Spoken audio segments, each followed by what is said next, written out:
Бір байдың мыңғырған малы екі төбеті болады. Екі төбеті аймақтың басқа иттерін қан қақсатады деген аты шығып ел аузында аңызға айналыпты. Сол төбеттің бірін бай үйіне келген бойда төрде өле тұрған мылтықты ала-сала атып тастайды.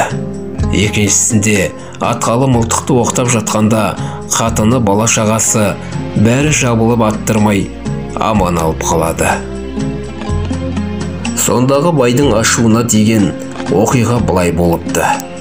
Бай бір қырдың басында төңіректі шалып тұрса, алдындағы қырдың астынан бір шаң шығады.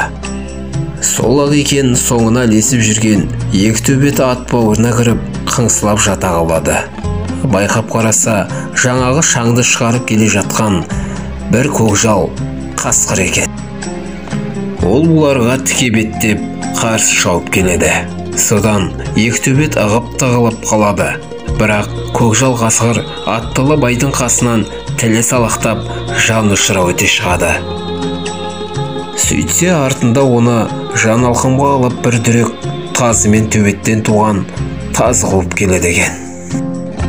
Ал әлгі байдың екі төбеті сол қасқырдан қорқып, кіретін ін таппай ат бауырына тығылғанымен артында қуып келе жатқан дүректі жабылып талай бастайды. Қасқыр құтылып ол кетеді. Ал дүрегей тазы сол жерде екі төбеттің шеңгелді тырнағынан құтыла алмай, азулы төбеттер оны алқымнан алып, қан жоса қылып өлтіреді. Төбеттер байдың арашасына да пысқырмайды.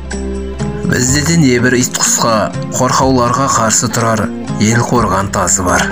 Бірақ соларды бағалай алмай, ішіміздегі иттерге талатып қойып, қарап тұрамыз. Ал қорқаулар малымызды да, жанымызды да талап жатыр. Әкемнің үнемі айтып отыратыны, балам қолымнан келсе, көмектес, келмесе, ешкімге зияныңды тигізбе деген ақылы тура екен.